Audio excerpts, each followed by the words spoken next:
Oke, terima kasih kepada Bunda Nini yang telah memberikan waktu kepada saya. Assalamualaikum warahmatullahi wabarakatuh. Oke, nah yang di pojokan belum menjawab sama saya. Siapa yang mau dapat keberkahan hari ini? Oke, dapat keberkahan hari ini, jawab salam saya. Siapa yang mau dapat keberuntungan hari ini? Silakan jawab salam. Siapa yang mau penghasilan 1 miliar dalam jangka waktu 1 bulan? Mari jawab salam saya hari ini. Oke? Assalamualaikum warahmatullahi wabarakatuh. Waalaikumsalam warahmatullahi wabarakatuh. Ayah, Bunda, apa kabarnya hari ini? Alhamdulillah, luar biasa. Tetap semangat, tetap ceria, tetap bahagia. Allahu Akbar. Yes, yes, yes. Bagaimana kabarnya? Sehat semua? Semangat pagi hari ini? Oke, semangat katakan saya, saya, saya. Oke, Bapak Ibu, semangat hari ini coba saya cek semangatnya. Benar Bapak Ibu, semangat atau tidak? Ikutin saya ya, ikutin gerakan saya. Tepuk semangat. Semangat. Semangat. Oke, Bapak Ibu, sudah saya tutup.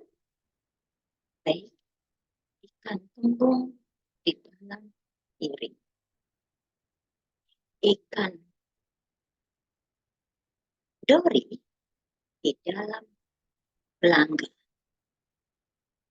Kita bersama-sama belajar kembali. Sama saya, Bunda Tri Sukasti, akan membersamai Bapak dan Ibu dalam waktu 1 jam ke depan. Kita akan belajar tentang pencegahan dan penanganan kekerasan di lingkungan satuan. Oke Bapak Ibu, apakah Bapak Ibu siap? Kalau siap Bapak Ibu, katakan saya, saya, saya. Oke, katakan dengan semangat, saya siap. Saya oke. Saya kuat. Saya ready. Oke Bapak Ibu? Oke, tangan buat semuanya. Nah Bapak Ibu yang dirahmati oleh Tuhan Yang Maha Esa, siapa di sini yang belum pernah mendengar kata kekerasan? Ya, tentunya kita semua sering mendengar kata kekerasan. Baik di lingkungan sekolah, baik di lingkungan sekitar kita, baik di public area, dan seringkali kekerasan ini terjadi. Nah, Bapak Ibu yang dirahmati oleh Tuhan Yang Maha Esa,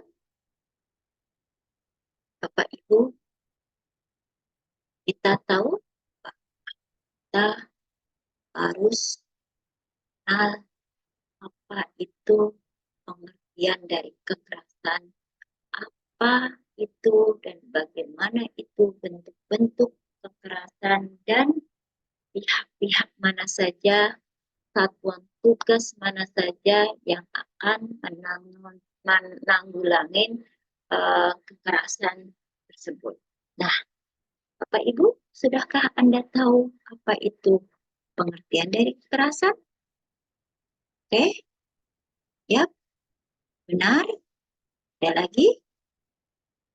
Iya. Apalagi? Oke, tepuk tangan buat ibu-ibu yang hebat.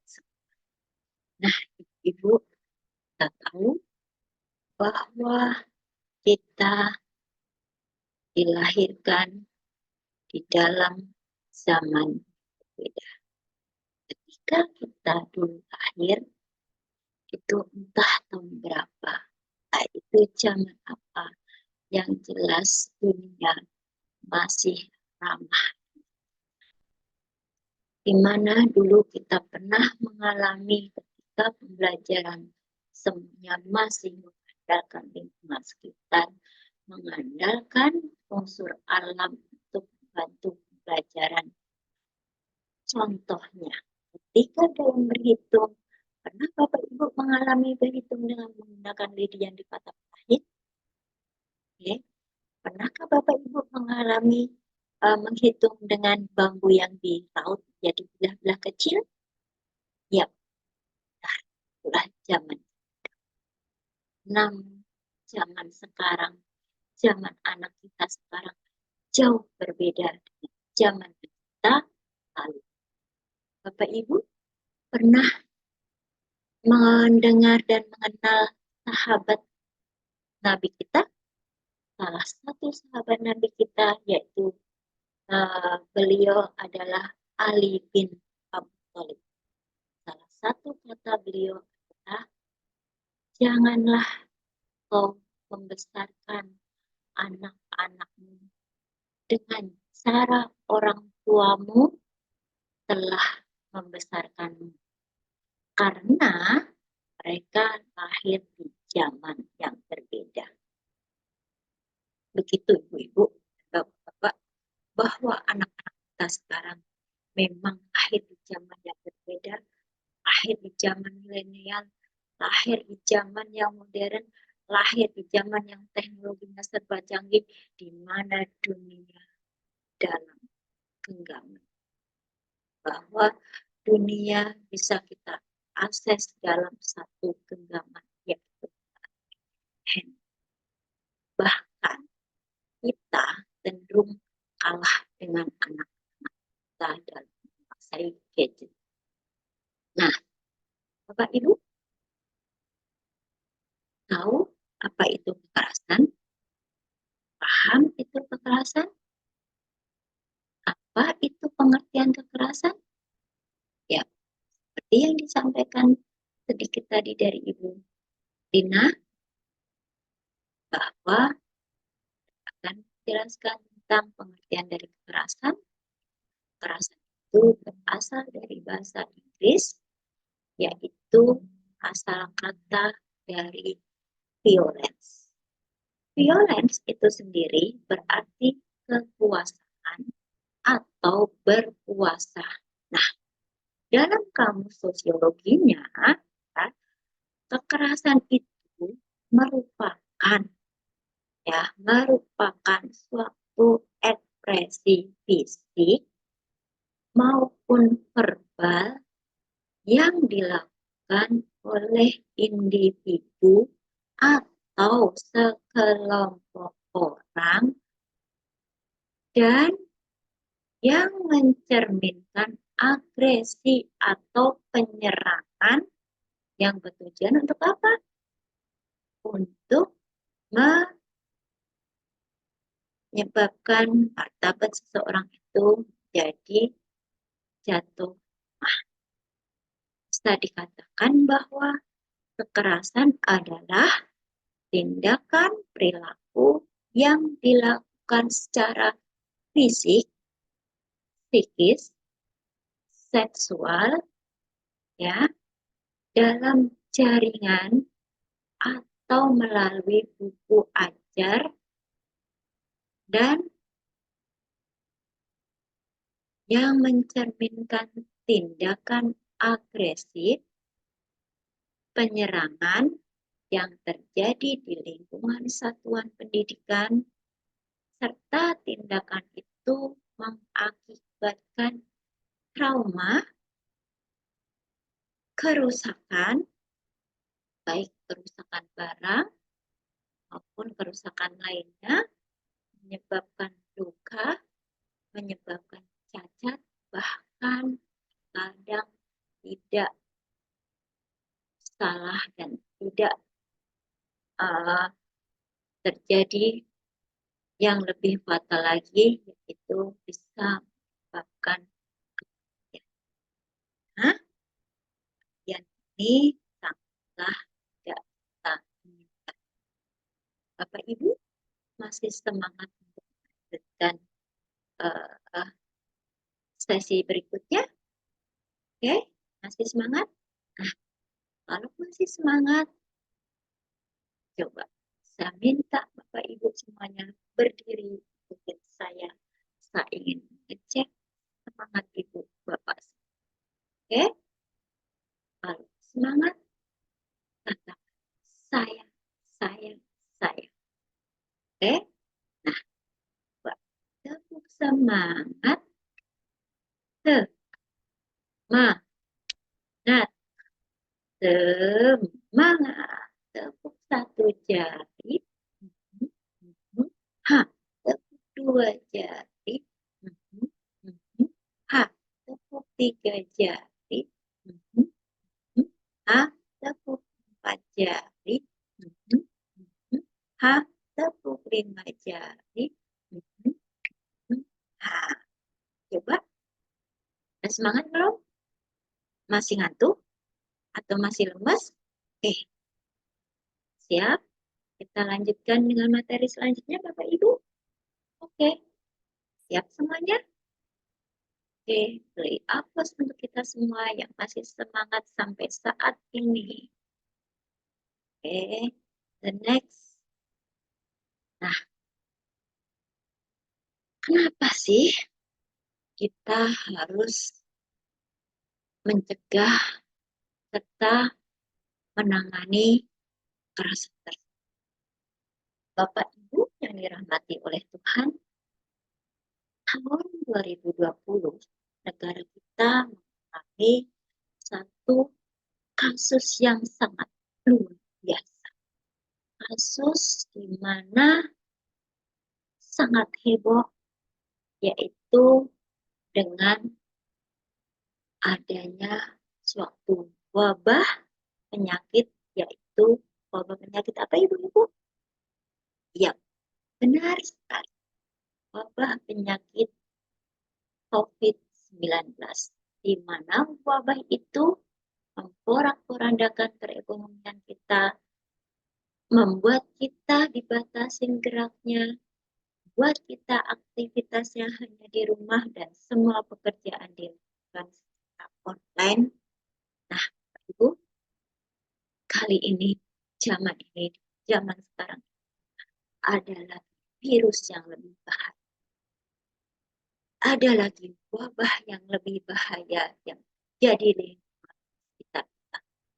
Wabah itu, apa saja sih wabahnya? Itu Bapak Ibu tahu semuanya. Wabah itu adalah wabah banyak terjadi kasus kekerasan. Nah, Bapak Ibu, karena banyak kasusnya kekerasan, banyak maraknya terjadi kasus perundungan, banyak maraknya kasus pelecehan seksual, maraknya kasus kekerasan secara fisik dan psikologis, itu membuat pemerintah kita warning akan hal tersebut. Dan hal ini menjadikan bahwa pemerintah, terutamanya Dinas Pendidikan, ya, Kebudayaan Republik Indonesia di bawah naungan Menteri Pendidikan, Ristek, membentuk sebuah peraturan yaitu tentang urgensi pencegahan dan penanganan kekerasan di lingkungan sekolah yang tertera dalam Permendikbud Diktek nomor 46 tahun 2000.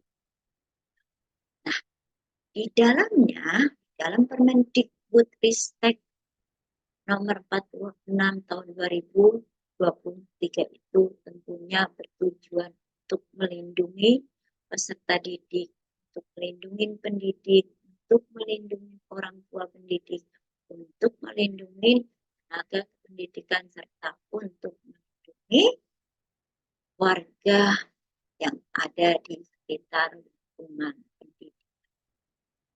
Bapak Ibu, masih semangat untuk melanjutkan aktivitas hari ini?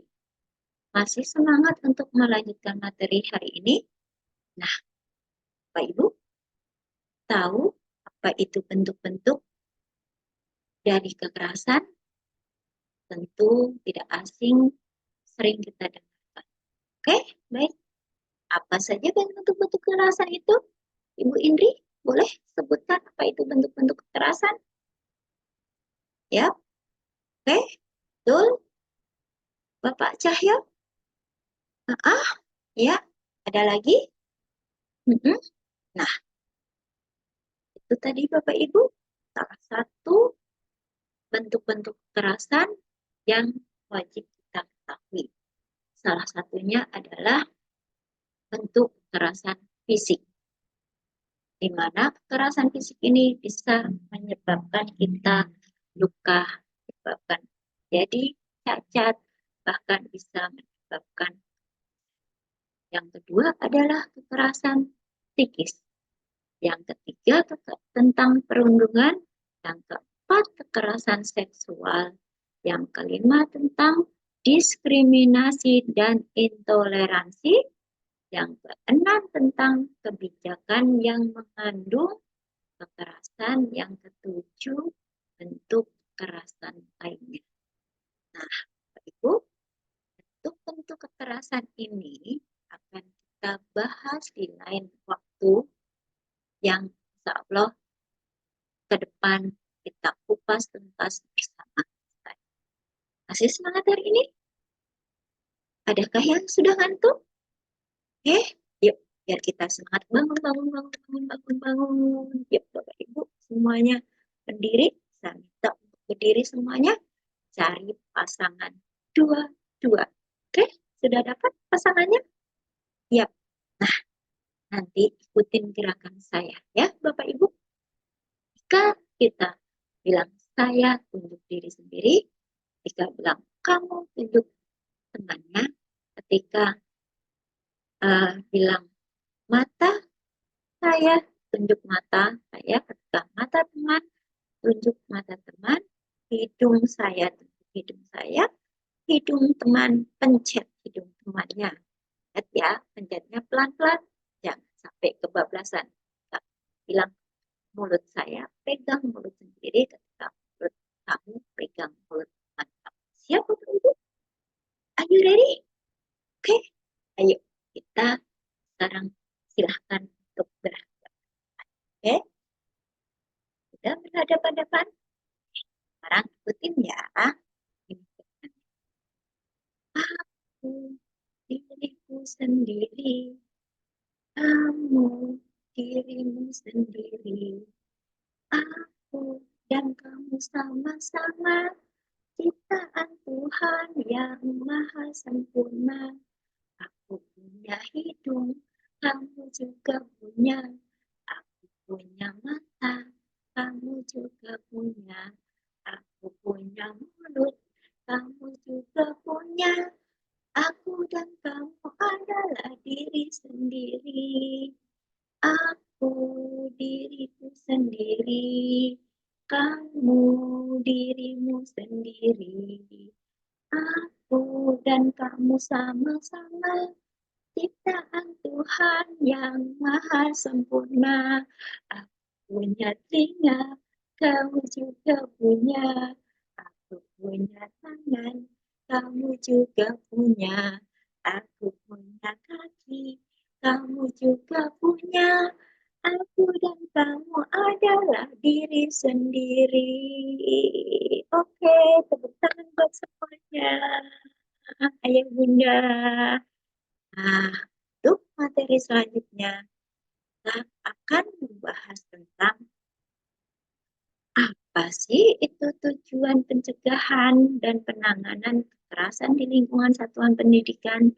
Apa tujuannya ya? Ada yang mau tahu? Oke, bentuknya sedikit banget atau banget banget. Katakan saya yang banget banget. Oke, mau tahu banget atau mau tahu banget banget banget? Oke, tahu banget. Tujuan dari pencegahan penanganan kekerasan di lingkungan satuan pendidikan antara lain: 1. Terciptanya kondisi proses pembelajaran yang aman dan nyaman, serta menyenangkan. Jika tercipta situasi lingkungan, kondisi pembelajaran yang aman, nyaman, dan aman, tentunya akan membuat anak-anak kita merasa betah berlama-lama untuk belajar di sekolah, merasa dengan senang hati belajar di sekolah tanpa terpaksa, tanpa ada rasa ketakutan dan kecemasan. Tujuan yang kedua adalah terhindarnya semua warga sekolah dari unsur-unsur atau tindakan kekerasan. Ini penting ya bunda-bunda, karena sekarang ini marak sekali tindak kekerasan baik antar pelajar, baik antar pendidik, baik antar peserta didik dengan pendidik. Yang ketiga adalah menumbuhkan kehidupan pergaulan yang harmonis dan kebersamaan antar peserta didik, antar peserta didik dengan pendidik, antar peserta didik dengan tenaga pendidikan, antar pendidik dengan orang tua, serta masyarakat, baik di satuan pendidikan itu di sekolah itu ataupun antar sekolah yang lain. Nah, ya udah.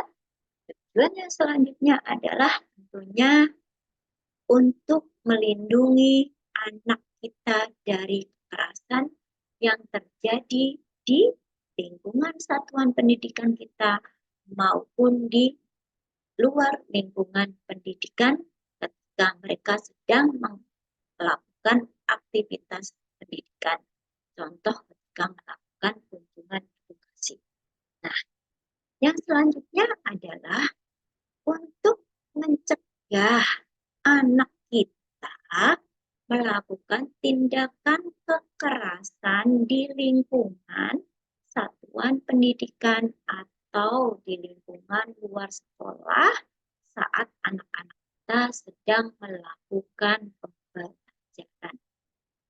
Yang selanjutnya adalah mengatur mekanisme pencegahan dan penanggulangan tindak kekerasan di lingkungan sekolah maupun di lingkungan luar sekolah yang melibatkan anak, baik anak itu sebagai korban, ya, sebagai korban.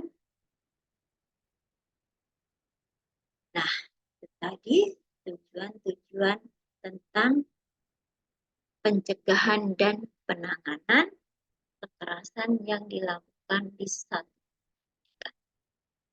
ayah bunda. Nah, sekarang kita harus tahu bagaimana strategi untuk pencegahan, untuk penanggulangan kekerasan di lingkungan satuan pendidikan. Apa saja di strateginya? Mau tahu banget atau mau tahu bingit?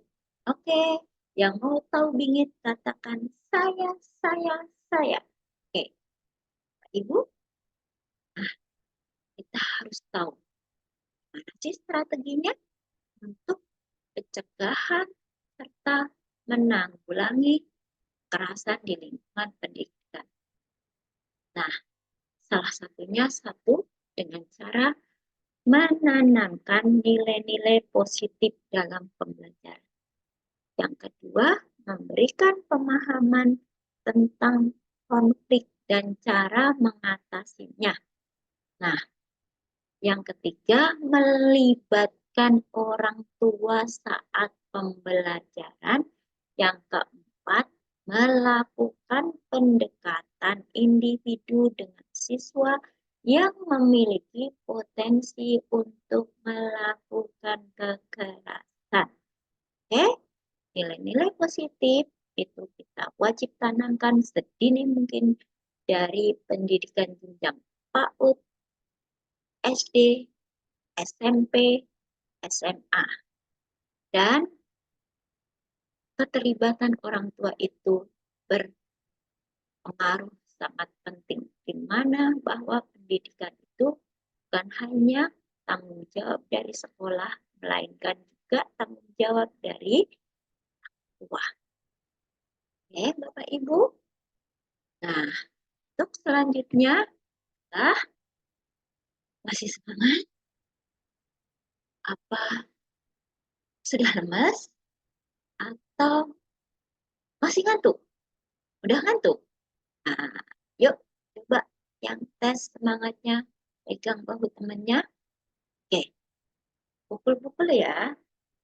Nanti ketika saya bilang hujan batu, katakan begini, ketika hujan rintik-rintik, pukul punggung temannya dengan jari. Hutan hujan angin, nanti bergerak. Oke, siap? Ya, Bapak Ibu, yuk kita lakukan. Hujan rintik-rintik, hujan rintik-rintik, hujan rintik-rintik, hujan rintik-rintik, hujan batu, hujan batu, hujan batu, hujan batu, petir menyambar, petir menyambar, petir menyambar, petir menyambar, angin puting, angin puting, angin puting, angin puting. Oke, terima kasih. Tangan buat semuanya. Bu, kita dalam kehidupan sehari-hari, dalam kehidupan di lingkungan kita tentunya banyak hal-hal yang harus kita kerjakan untuk berbenah menyongsong kehidupan yang lebih baik. Tapi tahukah Bapak Ibu bahwa kebaikan kita itu walaupun bernilai ribuan, terkadang di mata orang, di lingkungan sekitar kita beri makna berbeda halnya ketika kita melakukan kesalahan yang sekecil pun bahkan seujung kuku, itu akan diingat oleh teman kita, masyarakat di lingkungan sekitar kita. Begitupun dengan pembelajaran. Ya, ada pembelajaran yang lebih baik, yaitu pelajaran yang selalu berkembang untuk berubah lagi, menahi pendidikan yang Pak Ibu, apapun kondisinya, bagaimanapun situasinya, yang perlu kita ingat adalah tetap terus bergerak, terus berbagi, terus bermanfaat, tebar kebaikan. Walaupun orang memandang kita dengan sebelah mata, tetap lakukan hal itu untuk mewujudkan generasi yang lebih baik lagi, generasi yang cemerlang, generasi yang belajar yang hebat dan sejati, generasi yang berakhlak khuluq karimah, generasi yang siap di dunia internasional. Bapak Ibu, siap untuk mengambil peran? Yuk kita ambil peran mulai sekarang juga. Bagaimana untuk mencerdaskan anak kita, bagaimana kita terhindar dari kekerasan, bagaimana kita mencegah tentang perbuatan. Nah, Ibu yang dirahmatin oleh Tuhan Yang Maha Esa, jika ada sumur di ladang, bolehlah saya menumpang mandi. Jika ada umur yang panjang, bolehlah kita berjumpa. Nah, demikian tadi materi yang dapat saya sampaikan. Kurang lebihnya adalah kesalahan dan kebenaran datangnya dari Allah Subhanahu wa Ta'ala, dan apabila ada padi di sawah, bolehlah kita pergi ke sana. Apabila ada masalah, jangan lupa panggil Bunda Tri yang akan bersama. Salam sukses, salam pembelajar, salam literasi, salam sejahtera buat kita semua. Akhir kata, wassalamualaikum warahmatullahi wabarakatuh. Tepuk tangan buat kita semuanya. Terima kasih Ayah Bunda. Terima kasih semuanya.